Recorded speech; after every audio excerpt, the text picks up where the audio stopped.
In the name of the Father, and Son, and the Holy Spirit, one God, amen. Okay. So yeah, so we're going to be talking about chapter 3, verse 23.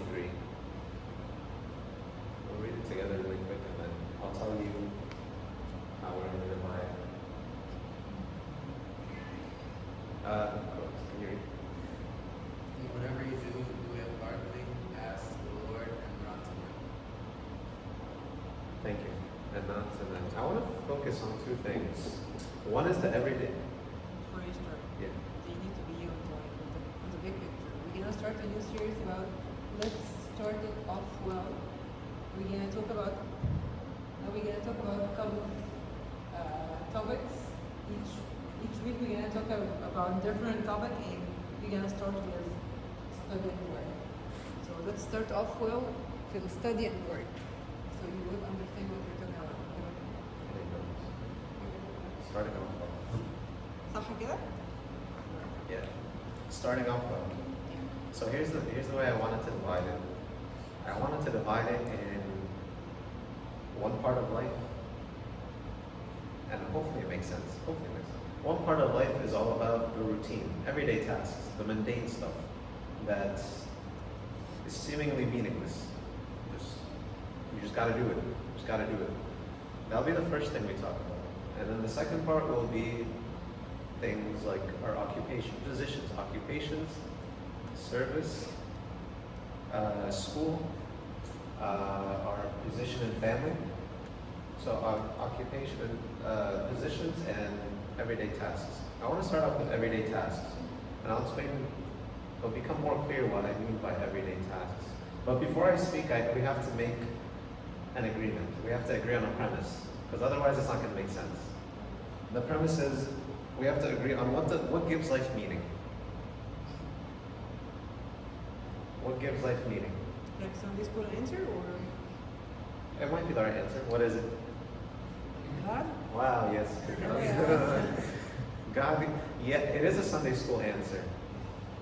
But I think we can take it a step deeper, and it could be more profound. Because yeah, in Sunday school you'll say God, and yes, like good job, wow, you're so cute.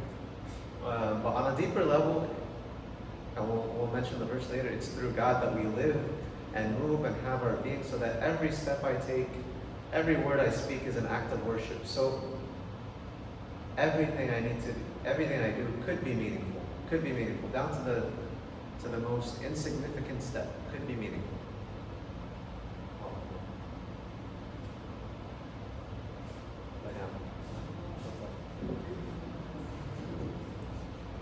So we agree that God gives life meaning, correct? Very nice. There's 1,000 things we do every day.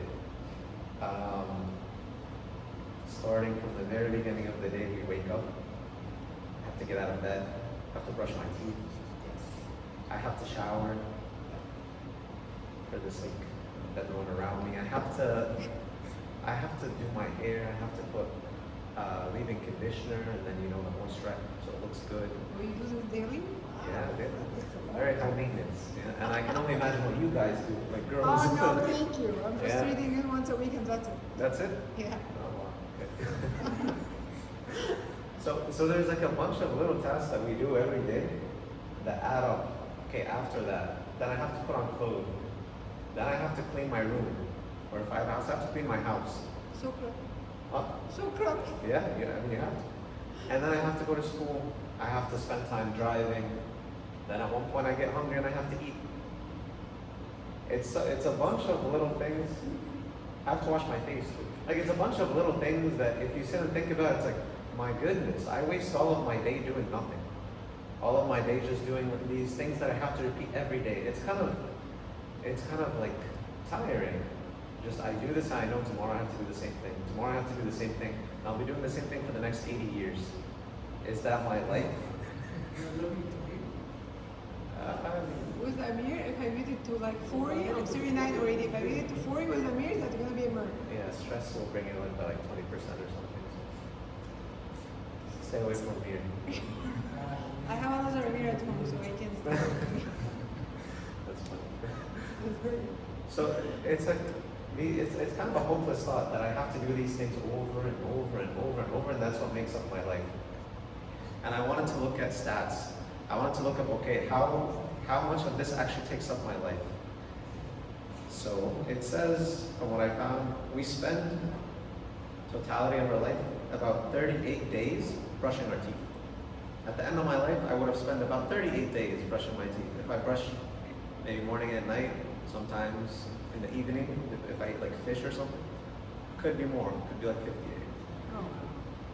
I spend 152 days showering, just showering. At the end of my life, I would have spent that many days It showering. depends. It depends. Sometimes the shower takes longer than, especially Right, if you if have it's a long full hair. body shower, if you So- gotta do your hair, yes. Yeah, for women, it's probably like a 3-year shower. Yes. Yes, I agree.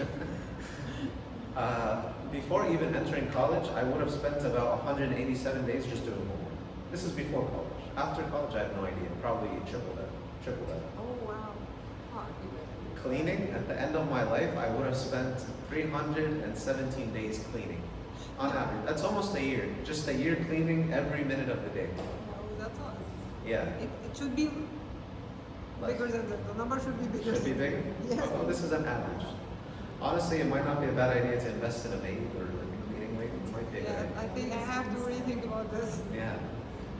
At the end of my life, I would have spent 4.4 years eating.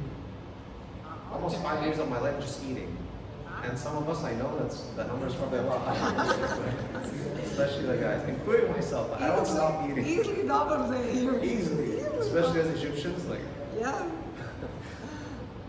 I would have spent 13 years of my life working. Now, I'm not talking about 40-hour weeks, I'm talking every minute of the day.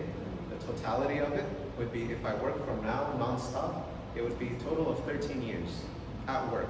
13 years at work. And 25 of my years would be spent sleeping. 25 years of my life is spent sleeping.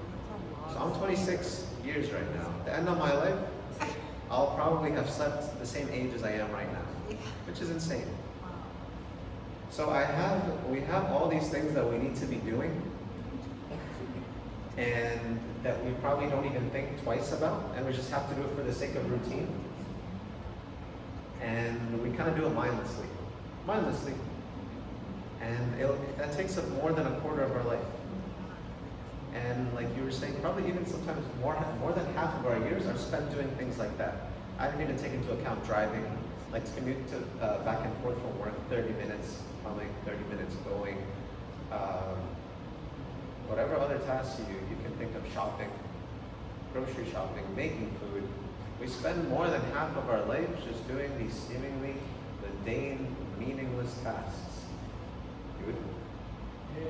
Meaningless It's not tasks. meaningless. It's I like have you a drive. question, bro. We have to do it. We're getting Okay, there. We're okay, getting there. okay. I saw that. Yeah. I'm done. So you're telling me like homeless people, Yeah.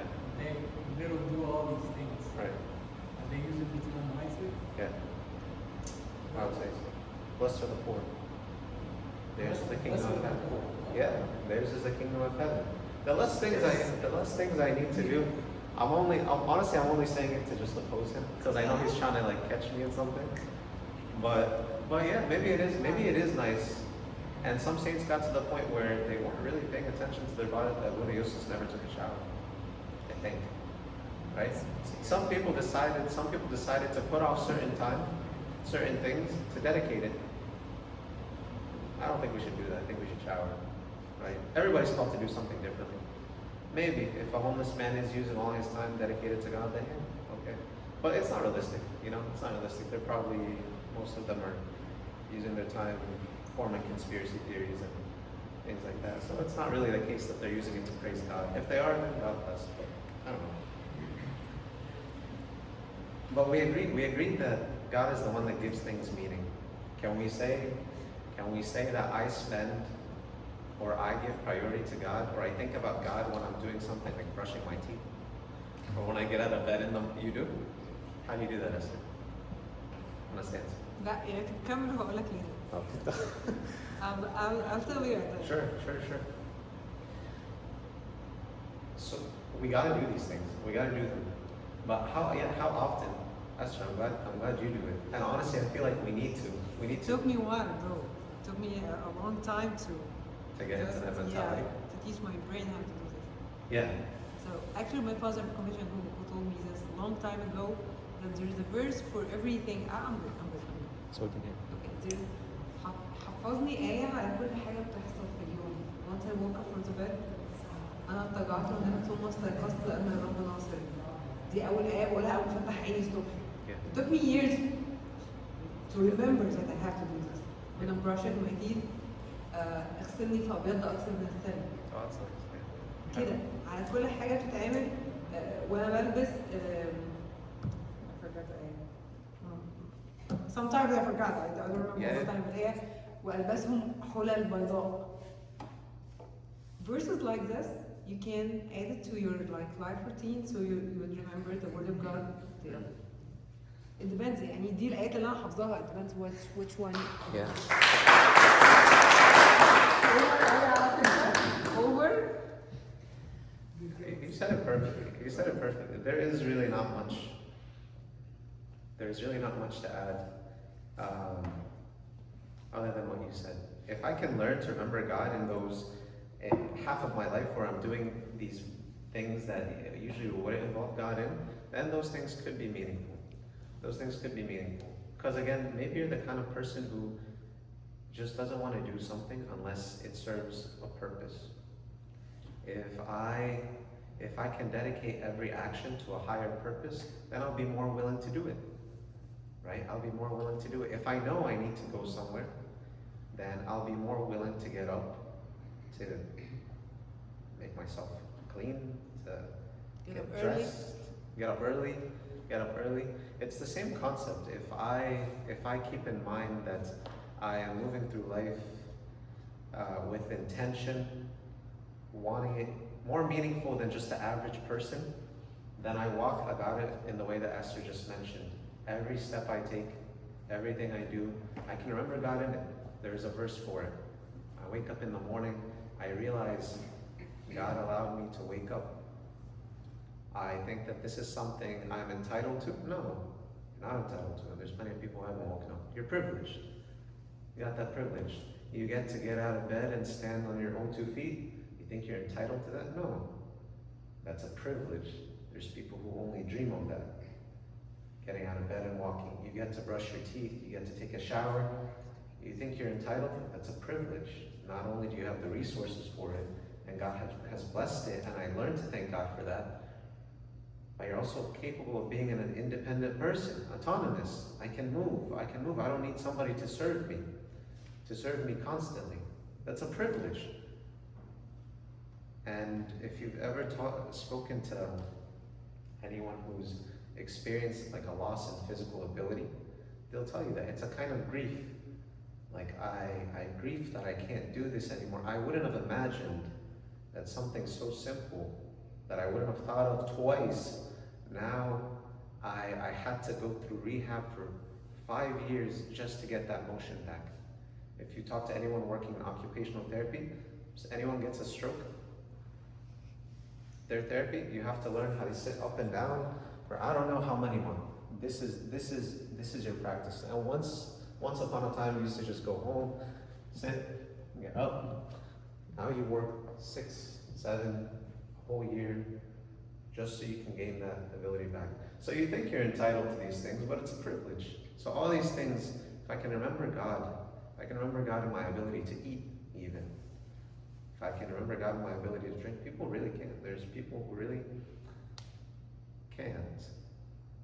Now I realize it's a grim way of thinking about it because it focuses on like, oh, be appreciative of something before you lose it, which serves a purpose, which is good.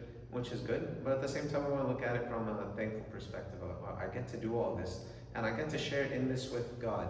And that's why I like the verse, in God we live and move and have our being, and He's the very substance that holds reality together.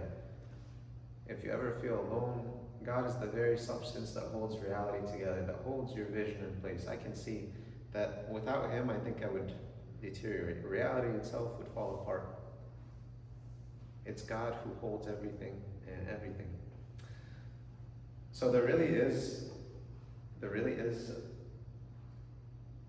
no way of not giving life meaning if you want to give it meaning.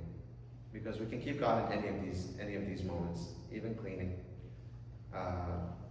You think of any task, and we can give that meaning. So the only reason I mentioned this, and I wanted to focus on just the everyday task for a minute, because that's something at one point I was like, this is so tedious. For some reason it would bother me that I have to wake up tomorrow and I have to brush my teeth. I was like, really, it's kind of irritating. Like again and again and again, what is this? You know, it's kind of futile. It's so weird how we're in a constant state of atrophy. Everything is constantly going downhill, and we have to keep working to keep it up. Everything is constantly getting dirty, and we have to clean it. Everything needs for us to repair constantly. We leave something for a month or two, it's covered in dust. It's a constant state of, I have to keep working, and I have to keep working. So I'm like, what is this? Like, it's really tiring. Life seems to be pretty tiring. And I guess that's why this was more so a reminder to myself that even in these tasks, yeah, you're going to be pretty tired and you're going to feel the futility of life in these tasks, but you don't have to, because you can include someone bigger in the picture. Why separate yourself from God in those moments?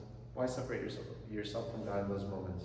Maybe then you'll have more meaning. Any comments? I talked for a little bit already. Any comments?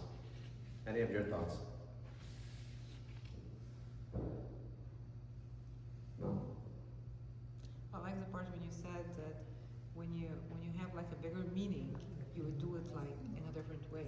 If you're just doing for a purpose, كنت انت بتقول حتة كده في النص انه that's what I understood, that when you're doing whatever you're doing for a purpose, which is our purpose should be glorifying God, whatever we're doing, it's gonna be different. يعني مش هصحى كل يوم عشان بصحى كل يوم عشان خاطر whatever هعمل ايه.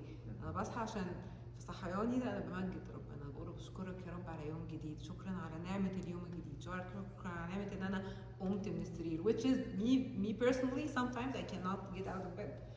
You remember one time I called Muller, come take care of the kids because I have to go to the ER because I cannot get out of bed. You remember this? It was a Sunday, I remember. Getting out of bed, it's a big miracle, you know. Yeah. Don't take it for granted. عشان you never know when it's gonna hit you. بعد الشر عليكم. Yeah. It's not easy. Yes. Yeah. Yes, I agree with you. I like it when you mention all this. يا ابني ارحم نفسك. Thank you for ده sharing. موفق ما تركزش معي. عامل كنت حاجة. What? معلش انا it hit me so bad لما افتكر لك الخير لما كسرت دراعك, ومرر بيقول لما حد بيبقى عنده مشكلة for a time يعني. Do you have something to share? أي story how life was hard or easy, or كان في أي difference؟ حسيت أصلا دراعك اتكسر ولا عدت عادي؟ That's good. That's good يعني. يلا حبيبي. That's actually fine because I don't know. Okay, he doesn't want to share it, that's fine. Kira wants to say something. Yeah. So when there's a lot of God, that's righteousness, right? And then even the righteous sin. And then there's no God, like that. You're the farthest away from righteousness. I think we're all here, assuming we're all in the gray area where, there's some God, there's some sin, always in our mind throughout. Okay. So, God, when there is a lot of God, a sin, the same sin that happens when you're on the bottom, I'm just gonna say this, forget the terminology. Okay. It counts for us against us even more, right? When we're at the bottom? When we're at the top, like we know When we're God. more righteous? Yeah. Okay. The sin will count against us, right? Yeah. So the sin will count against us more, right? I've heard that before. You serve God and you do a sin. It's not the same as if like you're away from God and you do the same sin. He who knows more will be beaten with more strength. So we're not treated equally. We're treated in equity. Yeah. Yeah, so what direction do we go? Like, what's the point? The point of. Like, if this is the same and this is the same, like, why would I want to keep going up if it's going to count against me? And why should I stay down if that's going to count against me? Yeah, that's a good question. I really do think You guys have heard the saying, ignorance is bliss. If I don't know, then I'm better off. The problem is you asking that question implies that you know better. Some people actually don't know better, wouldn't think that. And that's the problem. The more you know, and the capacity to which you know is not even up to you. Sometimes people are given a bigger capacity to realize things. If a realization comes to you, then you have to honor that, and then you have to work with it. Something might be revealed to you, or let's use one and say something might. Who was the saint that left everything and went to Saint Anthony? Saint Anthony. That was revealed to him to the same verse that we read was revealed to him to a degree that's not revealed to me. Sell all that you have and follow me. We read that. The revelation to him was a lot more intense than it was to me. His capacity to receive that was greater than my capacity to receive it. Might have been a sin for him not to go and follow that. But he didn't choose. He didn't choose the capacity to which he could abide by. It just came. Some things were just given and we have no say in it. Does that kind of make sense? It's if something is made known to you, it's against your will. You know it. God reveals something to you. Now you're held responsible for it.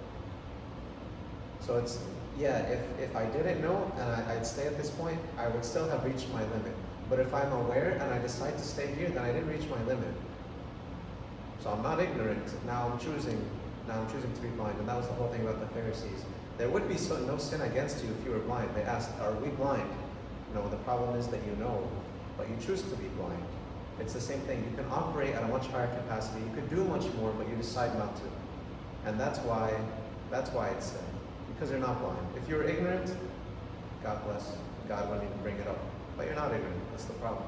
So that's why you can't compare. If God reveals something to you, then it's your responsibility to work with it. If He doesn't and reveals it to your partner, mind your own business. It's not yours. Does that make sense? No? Oh. Yeah. I think it also it depends on the lens you see. I think it depends on the lens you're using, what lens to look at, how God has given you the opportunity to know more, or to giving you the capacity to be able to be aware of things. I feel like some people think, or the way He made it sound is that it will be negative, and most of the times that you'll be judged more. But it also can be, it's a gift from God for you to be a leader. It can be a gift from God for your own salvation as well. So there's always you either choose for it to be a place where, okay, I'll look at it as if God has given me this knowledge. Now I know that since I know more, I'll be held accountable in Judgment Day towards more than others. Or I can look at it that God has given me the grace to know that He's so infinite, but He has given me this finite lens that I can look into and be oh, I understand a bit more than others. And then I think that, this is where gratitude could come in. I'll be held accountable more than others, but not everybody's chosen to be in your spot, and you're not chosen to be in other people's spot. Speaking about what just came in my mind now, the story that was the living of the man. What I think has been revealed to them that this is God. And everyone chose what to believe in. المسلمين اختاروا انه يصدق انه ربنا الله فالآن الإجابة كانت اليوم تكون معاك في الفلوس النهارده اليوم بس عشان تدفع لو انت بقى بس most of them have revealed failing. I feel like there's also the story of I forgot. It depends on which one choose what. There was the story of Maccabees, I think, where there was this atheist guy, but he was doing a really good job with praising his God or praising whatever he believed in. And all the other monks who were walking by, they knew more. They knew more about God. They had the knowledge enough to say that he's doing the wrong thing. And they all judged him. And they all took that lens that I know more than you, and I'll be judged for more than you, so then I look at it as that you're a sinner, or that. So they took the wrong approach. But then he got I believe it's under the place, if I'm not mistaken. He looked at it from the sense that because I know more than him, I'll help him. And the way he helped him is giving him a nice word, saying that, hey, you're doing a great job to what you believe in. And then because of that atheist converted and became a monk.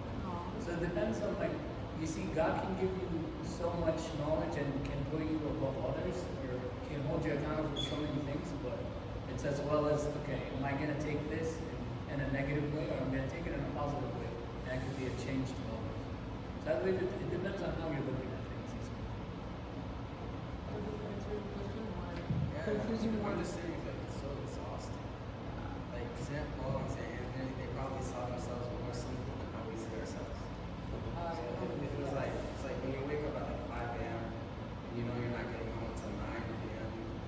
Oh. It's like, you just don't, like, this is how life feels like right now. Like, That's because Carlos was awake at 5 a.m. today for liturgy. Actually, I woke up today at 5 a.m. and I did not know that I'm gonna be out the whole day. If I would know, I wouldn't go out. It wasn't planned. We get it. You had a long day. no, I'm just saying, it's like, I know we all felt it, that's why I'm using that example. It's like getting up early and you know you got one day. It's like life, you know. At the end, if you keep going and you do what you're supposed to do, you're gonna feel more exhausted. Why would you feel more exhausted if you're doing what you? Isn't the how do you know your day is successful? Yeah, this was the question. Like, why you're saying exhausted? Why you don't feel or see yourself as success to pass this day in peace? And at the end, sure, you might go back to bed, you're gonna feel great. Yeah. But Yeah. obviously in the middle of the day, you're not. In the middle of the day. You So you think- need more encouragement in the middle of the Like day. in life, Yeah. like 20 years from now, Yeah. it's gonna be exhausted. I think maybe because you're jumping ahead in life and You're gonna be happy about the past. You're still gonna look at the future. Like maybe you're saying like, Oh, that's what I mean by say. Which lens you're using to see yeah. your day. you're gonna be exhausted in the middle. You're gonna be exhausted in the middle of the day 20 years from now. I think like what Mulder said is really good. Trying to jetting them. You look at the minute you're in there. Because if you never know, like, you're thinking about 20 years, you really don't know that in the next 20 minutes you'll still be alive. Yes, The that's roof How do can you collapse look at on you. How No, do like, you look at I believe like this is like the realistic يكفي thing يوم to take وشهر us. يمكن بس تأمين ما تحملكش هو كده Because like, this was like, eventually you'll get this you money. know, like you guys are saying. The thing is, I see it the same way as you. I see it the same way as you. That's why the idea, like I'm talking about the Yeah. toothbrush thing, but that was an actual thought of mine. I was like, I have to wake up tomorrow and brush my teeth, and the day after. The idea is my dentist will get mad. But the idea is, yeah, like it is pretty tedious. And if you're talking about spiritual struggle, like I have to do this over and over and over again. Like, well, what's the point? And maybe that's why we become too ritualistic sometimes. I think the ritualistic aspect of it, although it's good and holds us accountable, needs to transfer into more relational and less rigid. A rigid way of thinking is tiring, but it's the idea that the spirit gives life. Rituals are not very life-giving. Maybe liturgy is life-giving. Those kinds of rituals are life-giving. But if we live our life in a constant state of, I gotta do this, I gotta do this, I gotta do this, as a form of discipline, and it never transcends discipline, then that's tiring. That's tiring. But a relationship where I communicate regularly, that's different. That's different. But I get the idea. I get the idea of tiring. But to him who is given also, there's also grace given. You know, if you feel like you have to strive more than others, then grace is going to be given you to strive more than others. And at the end of the day, I think a successful day is marked by I get to go home and I sleep, and when I put my head on bed on my pillow, I feel content.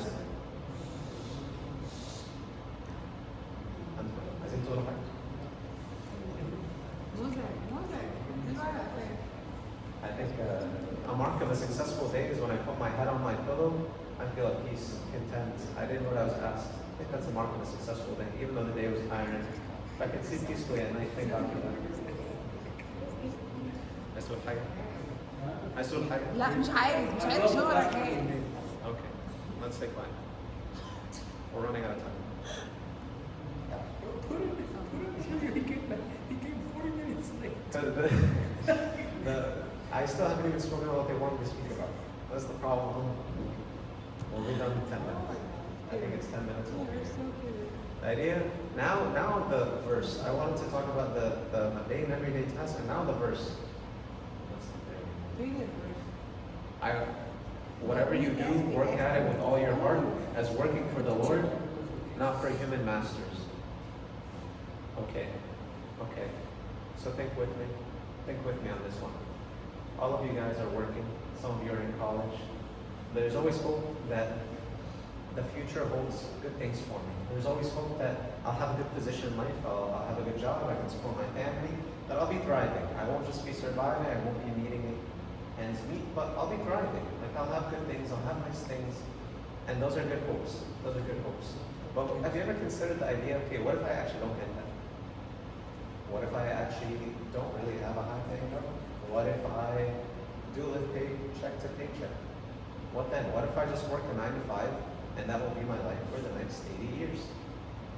What is that? What if I continue to work the same job and nothing crazy? I'll just work at a retail store for the next 80 years. Most of our parents have done that. My parents still do that. What do we make of that? What do we make of that? How fulfilling is that? Does my life have purpose? Am I satisfied? Is this really all that's there for me in this world? I'm gonna live. I was born so I could work a 9 to 5 for 80 years and then die? Maybe. But the idea is, how am I gonna view my life during that time period? Because if I could just go through it without asking any questions, maybe I'll be happy. But the problem is I'll constantly be thinking, what does this mean? Am I worth? Is my life worth less than somebody who has a better position than me? Me, just someone who works in retail, does my life have less importance than somebody who's a doctor, engineer, lawyer, whatever? Does my life have less purpose, less meaning, less satisfaction, simply because I was just not fortunate enough to have a job that's high status? The answer obviously should be no. My life is not the meaning of my life. The worth of my life shouldn't be determined by something like that. But I think any one of us in that position would ask that same question, and we would feel really bad for ourselves and feel stuck. I think the honest answer would be we would feel stuck. Because putting it again in the grand scheme of things, it seems pretty lame, pretty light, it's pretty grim. But it doesn't have to be like that. Again, it's all about perception. We said if I mind my own business and walk the road that God has put for me, I'll be alright. For a couple reasons. Our idea of success has become a bit tainted. And I'll use Joseph as an example for that, because Joseph is the main character right now. Towards the end of Joseph's days, or when he was being promoted, it said God was with Joseph and he was a successful man. God was with Joseph and he was a successful man. Okay. So God was with Joseph and he was successful. What about when Joseph was in prison? Or what about when he was sold as a slave and worked as a slave? Was God not with him? Was God with him or not? He was. So can I say that Joseph was a successful man while he was a slave? Can I say that? I can say that.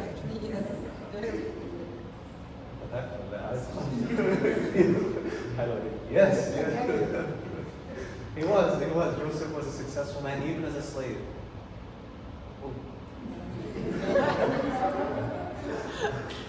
Even as a slave.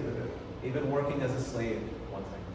Even in the house of Pharaoh. Then status-wise, he was doing good, working under, what's his name, Potiphar, whatever his name is. And then he was sent to prison. Even in prison, he was successful. Like anywhere this man went, whatever position, he just seemed to do well. Then, eventually, he left prison, and then he became second to Pharaoh in the land of Egypt. And then, by the term of what we like to say now, he was successful. Now he's successful in status. But I'd like to make the point and offer a different perspective, is that if you're with God, then you're successful, regardless of your circumstances. And if you're faithful to where God puts you, to the position He puts you in, to the family He puts you in, to the service He puts you in, then you're successful. You'll be able to impact those individuals on a level that might make a greater impact than you if you were in a much greater position. You as an individual are at the center of every interaction you have. That means any one of you. You go out into the world, and let's say you talk to 5 people. You impact those 5 people. Those 5 people, each one of them talks to 5 people. And going and so on and so forth. If you were a doctor, a policeman, an engineer, whatever, the president himself, you can have a very significant impact if you just walk the road God puts in front of you and you're faithful to it. With integrity, not compromising who you are, saying, I'm less likely to be seen. Anybody would understand that in my circumstances, it's easier for me to cheat or to compromise. If I have integrity in what I do, then God blesses it and is able to give me that fulfillment that I would have otherwise. So our idea of success has been a bit tainted. It's not about the status and not about the position. It's about, am I being faithful and am I including God in wherever I am in life? Because then my core needs will be met. I'll feel fulfillment in my life. I'll be okay. I'll be content. God never leaves a cup empty if you offer it to Him, right? I don't think so. So if I offer whatever cup is in front of me to God, then He'll fill it. If I'm faithful to it. If I'm faithful to it. And the next part is unto God and not to human masters. If I'm doing it for a human master, I'll become very resentful, very bitter. Because why is my master doing better than me? Why is my boss better off than me? Why is my neighbor a lot more successful by terms that we're not going to use more than me? I'll constantly be looking at someone else's path, someone else's road. Constant comparison. But if God is the one that I have to answer to, and if He's my boss, then I can be reassured that I'm in good hands, you know? He's more fair, He's just, He'll see me, He'll provide for me. He'll meet my needs. So if I'm doing it for Him, I'll less likely, I won't be bitter. But again, if I'm doing it for someone else, if I'm doing it simply just for work's sake, I'll become very bitter and resentful. Because there's no purpose. There's no purpose. I'm working to make someone else richer. There's none. So unto God and not unto human masters. You want to say something? Amir? No? What does that say? Okay. So it's good for us to have a godly perception and to include God in everything. These are all Sunday school answers. But maybe discussing them made them a little less Sunday school. Godly intentions. Know who you answer to. Know who you answer to, and that'll make you work harder. If I know the person I answer to loves me, cares for me, and has my best interests, naturally I'll work harder. I'll do everything from the deepest part of my heart. When we know somebody cares about us and wants our well-being and is willing to risk everything for us, we likewise would do anything for them. We likewise would do anything for them. So if we commit every action, the mundane, everyday tasks, and the big ones, our careers, our families, our services, our education, to God, then my life can be meaningful in every aspect. My life can be meaningful in every aspect. And I will feel fulfilled and successful regardless of where I am or what I'm doing. Because God was with Joseph and he was a successful man while he was a slave, while he was a prisoner, and while he was the second man to Pharaoh in all of Egypt. And likewise, God is with each one of us, and we need to commit everything to Him, and likewise we too are and will be successful. Amen. Glory be to God.